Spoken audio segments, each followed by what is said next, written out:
অপদার্থ মুখ্যমন্ত্রীকে বলবো, পুলিশ মন্ত্রীকে বলবো, সতর্ক সজাগ হন, নাহলে এমন একটা দিন আসবে আপনি আর জবাব দিয়েও থাকতে পারবেন না। আমি হুঁশিয়ারি দিচ্ছি না, হুমকি দিচ্ছি না, আপনাকে আমি সাজেস্ট করছি, আপনার কাছে বিনয়ী ভাবে আমি আবেদন করছি, আপনি রাজধর্ম পালন করুন, মানুষের মতামতের অগ্রাধিকার দিন, মানুষের সাথে থাকুন, মানুষের পাশে থাকুন। আপনাকে যদি মানুষ চাই আবার আগামী দিনে আসবেন ক্ষমতায়, যদি মনে করেন গুন্ডা মস্তান পুলিশ প্রশাসনকে দিয়ে আপনার সাম্রাজ্য কায়েম থাকবে, শুধু এতটুকুই বলতে চাই, পৃথিবীর ইতিহাস গুলো দেখুন, পৃথিবীর ইতিহাসে স্বৈরাচারী শাসক বেশি দিন টিকে থাকতে পারেনি, আর তার শেষ অবস্থা ভয়ঙ্কর হয়ে শেষ নয়। এখান থেকে আমি মিডিয়ার মাধ্যমে, আইবির মাধ্যমে রাজ্যের মুখ্যমন্ত্রীকে বলতে চাই, চালচোরদেরকে বাঁচানোর জন্য সুপ্রিম কোর্টে বড় বড় উকিল লাগান, আর ওবিসি সার্টিফিকেটকে পুনর্বহালের জন্য একটা পাতি উকিলকে আপনি দাঁড় করিয়েছেন। আগামী 16 তারিখে যদি রাজ্যের পক্ষ থেকে সনাতন উকিল যদি সুপ্রিম কোর্টে দাঁড়ায়, 17 তারিখে রাজ্য সরকারকে বুঝিয়ে দেবো, পশ্চিমবাংলায় ওবিসিদেরকে নিয়ে বুঝিয়ে দেবো। একের পর এক রাজ্যতে গণপ্রতিনিধি বেড়ে যাচ্ছে, কিন্তু অপদার্থ সরকারের কোনো শব্দ খরচ করছে না। তাই এখান থেকে জানিয়ে দিতে চাই, রাজ্য সরকারকে অবিলম্বে বিধানসভায় স্পেশাল বিধানসভা ডেকে এই গণপিটুনি রোধের জন্য সর্বোচ্চ শাস্তির ব্যবস্থা করে বিলকে পাস করানো হোক, সেখানে নওশাদ সিদ্দিকী সরকারের পক্ষে দাঁড়াবে। অবাক হবে, এই চাল চোর, জাল চোর, এই চাকরি চোর, এদেরকে বাঁচানোর জন্য সিবিআই ইডি না তদন্ত করে এই হাত থেকে বাঁচার জন্য, ওই শাহজাহান শেখকে বাঁচানোর জন্য রাজ্য সরকার সুপ্রিম কোর্টে চলে যাচ্ছে, দেশের স্বনামধন্য লয়ার গুলোকে দায় করাচ্ছে। আমাদের যাচ্ছি না শিকারি মোড়ার ঘটনা, আমরা ভুলে যাচ্ছি না বিদ্যুৎ মন্ডলের ঘটনা, আমরা ভুলে যাচ্ছি না গত বছরে বারুইপুর পুলিশ ডিস্ট্রিক্টের আন্ডারে এক সপ্তাহে 4টি যুবককে পিটিয়ে হত্যা করার অভিযোগ আছে। দুটো যুবক পুলিশ কাস্টাডিতে, দুজনকে জেল কাস্টাডিতে হত্যা করা হয়েছে, এই অভিযোগ আছে। সেই সময় পশ্চিমবাংলা ধর্মপ্রাণ মানুষেরা সুশীল নাগরিকেরা যখন কথা বলতে শুরু করেছিল, তখন মাননীয় মুখ্যমন্ত্রী তড়িঘড়ি সিআইডি হাতে দায়িত্বভার তুলে দিয়েছিল, তদন্তভার তুলে দিয়েছিল। কিন্তু দুঃখের বিষয়, অপদস্থ পুলিশ মন্ত্রী সিআইডি এখনো পর্যন্ত 4জনকে হত্যা করা হয়েছে, যারা হত্যা করলো তাদের শাস্তির ব্যবস্থা করতে পারলো না। মুখ্যমন্ত্রীকে এখান থেকে দিতে, আজদীপ হালদার থেকে শুরু করে, আজদীপ সরকার থেকে শুরু করে, আনিসকে যারা ছাদ থেকে ফেলে হত্যা করলো, শিকারী মোড়া আদিবাসী সমাজের ছেলেকে আবগারি দপ্তর তুলে নিয়ে গিয়েছিল, 3 দিন পরে তার লাশ পেয়েছে, সে পুলিশ কর্তারা তার সাথে অপকর্ম করলো, অন্যায় করলো, তাদেরকে এই প্রশাসনের একটা অংশ মুখ্যমন্ত্রী বাঁচানোর জন্য কেন তৎপর হয়ে উঠছে, এর জবাব আগামী দিনে দিতে হবে। যারা উপস্থিত হয়েছেন তাদেরকে আমি সংগ্রামী অভিনন্দন জানিয়ে, এবং প্রশাসনের বন্ধুরা যারা আছেন তাদেরকেও দু একটা কথা বলতে চাই। আজকে যারা এখানে উপস্থিত হয়েছেন, এর থেকেও 4 থেকে 5 গুণ বেশি লোক নিয়ে আজকে আমাদের এই মিছিলটা করার ছিল, কিন্তু প্রশাসনের পক্ষ থেকে সবসময় আমাদেরকে দায়িত্বশীল পার্টি মনে করে আমাদেরকে কিছু আবেদন করেছে। বর্তমান পরিস্থিতিতে আমরা সেটা মাথায় রেখে আমাদের মিছিলকে আমরা অনেক ছোট করে দিয়েছি, অনেক জায়গা থেকে যে লোক আসতে চেয়েছে সেগুলোকে আমরা বারণ করেছি।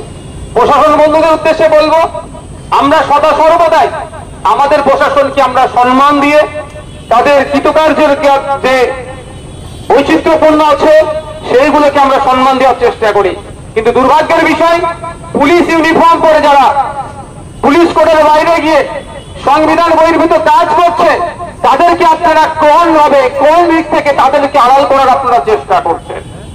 যে আজদীপ হালদার থেকে শুরু করে, আজদীপ সরকার থেকে শুরু করে, আনিসকে যারা ছাদ থেকে ফেলে হত্যা করলো, শিকারী মোড়া আদিবাসী সমাজের ছেলেকে আবগারি দপ্তর তুলে নিয়ে গিয়েছিল, 3 দিন পরে তার লাশ পেয়েছে, সে পুলিশ কর্তারা তার সাথে অপকর্ম করলো, অন্যায় করলো, তাদেরকে এই প্রশাসনের একটা অংশ মুখ্যমন্ত্রী বাঁচানোর জন্য কেন তৎপর হয়ে উঠছে, এর জবাব আগামী দিনে দিতে হবে। আমরা শান্তিপূর্ণ আন্দোলনের পক্ষে, গণতান্ত্রিক ও বঞ্চিত আন্দোলনের পক্ষে, বিচার ব্যবস্থার প্রতি সম্মান রাখি। যদি কোন কলকাতা হাইকোর্টের কোন বিচারপতি যদি আমাদের হাত দেয়, তা সাধারণ মানুষের মনে যদি প্রশ্ন তোলে, বিচার ব্যবস্থার প্রতি যদি আমাদের আস্থা কমে, সেই বিচারপতিকে কিন্তু দায়ভার নিতে হবে। আমরা রাস্তা রেখেছিলাম, রাখবো, কিন্তু দুর্ভাগ্যের বিষয় আমরা একের পর এক ঘটনা ঘটে যাচ্ছে, সেইগুলোকে ধামাচাপা দেওয়ার জন্য প্রশাসন এবং সরকার তৎপরতা দেখাচ্ছে। আমরা ভুলে যাচ্ছি না শিকারী মোড়ের ঘটনা, আমরা ভুলে যাচ্ছি না বিদ্যুৎ মন্ডলের ঘটনা, আমরা ভুলে যাচ্ছি না গত বছরে বারুইপুর পুলিশ ডিস্ট্রিক্টের আন্ডারে এক সপ্তাহে 4টি যুবককে পিটিয়ে হত্যা করার অভিযোগ আছে। দুটো যুবক পুলিশ কাস্টাডিতে, আর দুজনকে জেল কাস্টাডিতে হত্যা করা হয়েছে, এই অভিযোগ আছে। সেই সময় পশ্চিমবাংলা ধর্মপ্রাণ মানুষেরা সুশীল নাগরিকেরা যখন কথা বলতে শুরু করেছিল, তখন মাননীয় মুখ্যমন্ত্রী তৈরি সিআইডি হাতের দায়িত্বভার তুলে দিয়েছিল, তদন্তভার তুলে দিয়েছিল। কিন্তু দুঃখের বিষয়, অপদস্থ পুলিশ মন্ত্রী সিআইডি এখনো পর্যন্ত চারজনকে হত্যা করা হয়েছে, যারা হত্যা করলো তাদের শাস্তির ব্যবস্থা করতে পারলো না। অপদস্থ মুখ্যমন্ত্রীকে এখান থেকে ধিক্কার জানাচ্ছে। আমরা ভুলে যাচ্ছি না আনিসখানের কথা, তার রাজনৈতিক পরিচয় আমাদের আলোচনার সাথে যুক্ত থাকলেও সে স্বাধীন ভারতের একটা নাগরিক। রাতের অন্ধকারে চোরের মতো এসে পুলিশ তাকে ছাদ থেকে ফেলে হত্যা করলো।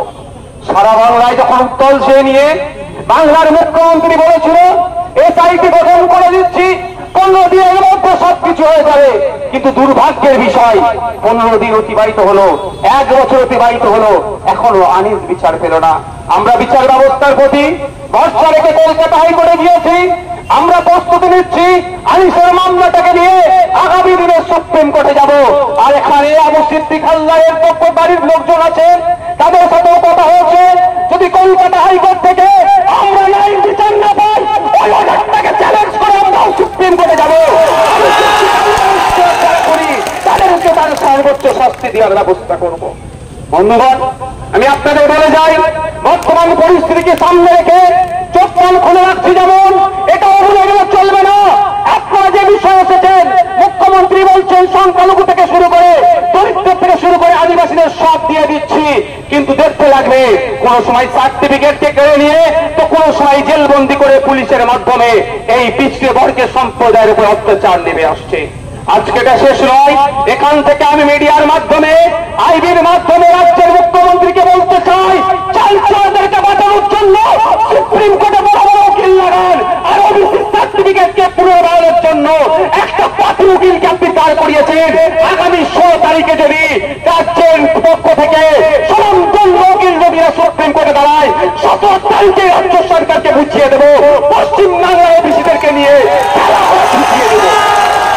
আপনারা অবাক হবে, এই চাল চোর, এই চাকরি চোর, এদেরকে বাঁচানোর জন্য সিবিআই ইডি না তদন্ত করে, এই হাত থেকে বাঁচার জন্য, এই শাহজাহান শেখকে বাঁচানোর জন্য রাজ্য সরকার সুপ্রিম কোর্টে চলে যাচ্ছে, দেশের স্বনামধন্য লয়ার গুলোকে দাঁড় করাচ্ছে আমাদের ট্যাক্সের টাকা দিয়ে। আর পশ্চিমবাংলার যারা পিছিয়ে বর্গের মানুষ, যাদের ওবিসি সার্টিফিকেট যারা নিয়ম মেনে না করার জন্য বাতিল হয়েছে, সেটাকে এইটাকে চ্যালেঞ্জ করে যে লয়ার গুলোকে দাঁড় করানোর দরকার, তার পরিবর্তে আমি পাতি শব্দটাকে উইথড্র করে নিচ্ছি, আমি তার পরিবর্তে তুলনামূলক সিনিয়র অ্যাডভোকেটদেরকে না দিয়ে একটা লেভেলে দিচ্ছে, যাতে বকলমে ওই মামলাটা সুপ্রিম কোর্ট থেকে এখানে যারা জিতে চায় জিতে যেতে পারে, কিন্তু হতে দেওয়া যাবে না। আপনাদের বলে রাখি, এই মুখ্যমন্ত্রীর বিচারিতার কথা সেই জন্যই মাথায় রেখে আমিও সুপ্রিম কোর্টে এই মামলার পাঠিয়ে হয়েছি, পশ্চিম বাংলার ওই ওবিসি সার্টিফিকেট যারা পেত তাদের ন্যায় বিচার দেওয়ার জন্য। বন্ধুগণ, শুধু যে বিষয়ে এসেছেন আপনারা আজকে, সেই বিষয়ে বলেছে, আমি শুধু দুটো জিনিস অ্যাড করতে চাই। আজকে 22 বছরের তরতাজা ছেলে হোসেন মন্ডল, তার সে নাকি চুরি করেছে, এই অপবাদে তাকে পিটিয়ে হত্যা করা হলো। আচ্ছা বলুন, যদি কেউ চুরিও করে নাই, অন্যায় করেছে নিশ্চিত ভাবে, তার জন্য প্রশাসন আছে, আইন আছে, বিচার ব্যবস্থা আছে, কিন্তু আমাদের হোসেন মন্ডলকে পিটিয়ে হত্যা করলো, এই সাহসটা পাচ্ছে কোথায়? সাহসটা পাচ্ছে আমার রাজ্যের প্রশাসনের যিনি প্রধান আছেন, সরকারের যিনি প্রধান আছেন, মাননীয় মুখ্যমন্ত্রীর জন্য। ইসরাত আলম, আমি তার বাড়িতে গিয়েছিলাম, 100 স্কয়ার ফুটের ঘর হবে না, আপনি অবাক হয়ে যাবেন যদি কেউ বাড়িতে গিয়ে থাকেন, ভিডিও দেখে থাকেন। 100 স্কোয়ার ফুটের খুব বেশি হলে ঘর হবে, সেখানে দুটো সন্তান, একটা ক্লাস 5-এ পড়ে, একটা ক্লাস 1 না 2-তে পড়ে, পরিবারকে নিয়ে থাকে। তারও চোরের অপরাধে হত্যা করা হলো, তাকে পিটিয়ে মেরে দেওয়া হলো। একের পর এক রাজ্যে গণপ্রতিনিধি বেড়ে যাচ্ছে, কিন্তু অপদার্থ সরকারের কোনো শব্দ খরচ করছে না। তাই এখান থেকে জানিয়ে দিতে চাই, রাজ্য সরকারকে অবিলম্বে বিধানসভায় স্পেশাল বিধানসভা ডেকে এই গণপ্রতিনিধি রোধের জন্য সর্বোচ্চ শাস্তির ব্যবস্থা করে বিলকে পাস করানো হোক। সেখানে নওশাদ সিদ্দিকী সরকারের পক্ষে দাঁড়াবে। যদি না করে আমাদের তো বুঝে নিতে হবে। পারবেন তো নাকি? পারবেন তো নাকি? আমরা গণতান্ত্রিক প্রক্রিয়াতে জবাব দেব। কতদিন আর ওই ব্যালট বক্স চুরি করে, গণনা কেন্দ্র চুরি করে জিতবে ভাই? কতদিন হবে? সময় আসছে, জবাব দিয়ে হবে। বন্ধুগণ, যারা উপস্থিত হয়েছেন, আমি আপনাদের কাছে অনুরোধ করব, আমি আপনাদের কাছে অনুরোধ করব যে আপনারা যেমন ধীর স্থির ভাবে ইন্ডিয়ান সেকুলার ফ্রন্টে দেখানো পথ অনুসরণ করে ধৈর্য শৃঙ্খলা বজায় রেখে আজকের আমাদের মিছিলে অংশগ্রহণ করেছেন। আর 2-1 মিনিটের মধ্যে আমাদের মিছিলকে আমরা এখান থেকে সমাপ্ত করব, প্রোগ্রামে সমাপ্ত করব। আপনারা ধীর স্থির ভাবে আপনারা বাড়ি যাবেন। তবে শুধু বাড়ি গিয়ে চুপ থাকলে হবে না। পাড়ার চায়ের দোকান, মাঠ ঘাট, যেখানে যাবেন, মন্দির মসজিদ যেখানে যাবেন, একটাই আওয়াজ তুলবেন, আমাদের রাজ্যে নতুন করে পুলিশের হাতে অত্যাচারিত হয়ে কোন মা না তার সন্তান হারায়, এর দায়িত্বটা রাজ্য সরকারকে নিতে হবে। আমাদের রাজ্যে কোন মা বোন তার না স্বামীকে হারায়, কোন বাচ্চা না তার পিতাকে হারায়, পুলিশি অত্যাচারের দায়িত্বটা তাকে নিতে হবে। সত্যি আমাদের দুঃখ লাগছে, কারণ আমি যে বিধানসভার মধ্যে আমার পুলিশ বন্ধুদের জন্য জন্য কথা বলছি, সেই পুলিশের একটা অঙ্গের বিরুদ্ধে আমাকে এখানে দাঁড়িয়ে প্রতিবাদ করতে হচ্ছে। সত্যি আমাকে খারাপ লাগছে, কিন্তু দুর্ভাগ্যের বিষয় আমাকে এই জায়গাটা আসে আমাদের প্রতিবাদ করতে লাগতো না যদি পুলিশ মন্ত্রী ওই সমস্ত কালপিট পুলিশগুলো যারা ইউনিফর্ম পরে, পুলিশের ইউনিফর্ম পরে, পুলিশের ইউনিফর্মের উপরে প্রশ্ন তুলে দিচ্ছে, সেই সমস্ত কালপিট গুলোকে ধরে যদি অ্যারেস্ট করে জেলের মধ্যে রাখতো, আমাদেরকে এই রাজপথে নামতে হতো না। তাই অপদার্থ মুখ্যমন্ত্রীকে বলবো, পুলিশ মন্ত্রীকে বলবো, সতর্ক সজাগ হন, না এমন একটা দিন আসবে আপনি আর জবাব দিয়েও থাকতে পারবেন না। আমি হুঁশিয়ারি দিচ্ছি না, হুমকি দিচ্ছি না, আপনাকে আমি সাজেস্ট করছি, আপনার কাছে বিনয়ী ভাবে আমি আবেদন করছি, আপনি রাজধর্ম পালন করুন, মানুষের মতামতের অগ্রাধিকার দিন, মানুষের সাথে থাকুন, মানুষের পাশে থাকুন। আপনাকে যদি মানুষ চাই আবার আগামী দিনে আসবেন ক্ষমতায়, যদি মনে করেন গুন্ডা মস্তান পুলিশ প্রশাসনকে দিয়ে আপনার সাম্রাজ্য কায়েম থাকবে, শুধু এতটুকুই বলতে চাই, পৃথিবীর ইতিহাস গুলো দেখুন, পৃথিবীর ইতিহাসে স্বৈরাচারী শাসক বেশি দিন টিকে থাকতে পারেনি, আর তার শেষ অবস্থা ভয়ঙ্কর হয়েছিল। আমি এতটুকু কথা বলে আমি আপনাদের কাছ থেকে বিদায় নিচ্ছি, বক্তব্য শেষ করছি। আপনাদের বলবো যে আপনারা যারা এসেছেন আপনারা এখান থেকে ফিরিতে হবে, বাড়ি যাবেন, কারো প্ররোচনায় পা দেবেন না। আর একটা কথা, রাজদীপ হালদার পুলিশ তো, হ্যাঁ ঠিক কথা তো, আর আমাদের বাড়ির থানার কাছেও পুলিশ আছে, দুটো পুলিশ কিন্তু এক করবেন না। কি বলছি বুঝে আসছে? দুটো পুলিশকে এক করবেন না। যারা আমাদের জন্য দিনরাত এক করে আমাদের দায়িত্ব নিচ্ছে, সেই পুলিশ প্রশাসনকে আমরা সর্বদা সম্মান করব, তাদেরকে আমরা মাথায় তুলে রাখবো, তাদেরকে আমরা সবসময় স্যালুট করবো। আর যেই পুলিশ প্রশাসন ভাঙড় থেকে শুরু করে আর কলকাতা পুলিশ গেছে, এই ভাঙড় এই শওকত মোল্লার নাম বলছিল না, শওকত মোল্লার পাল্লায় পড়ে সবজি আমাদের কাছ থেকে টাকা তুলছে। তার আগে ক্যালকাটা পুলিশে এটা কি ক্যালকাটা পুলিশে একটা সত্য স্ট্যান্ডার্ড আলাদা আছে, কিন্তু দুঃখের বিষয় ওই শওকত মোল্লাদের চক্করে পড়ে সবজি আমাদের কাছ থেকে টাকা তুলছে, সেও আগামী দিনে বন্ধ হবে। তাদেরকে ধিক্কার জানাই, কিন্তু যে পুলিশ দিন রাত এক করে আমাদেরকে জন্য ডিউটি করছে তাদেরকে স্যালুট জানাই। আজকে বক্তব্য শেষ করছি, তাদের সাথে বন্ধুত্বপূর্ণ আচরণ আপনারা করবেন। সকলে ভালো থাকবেন।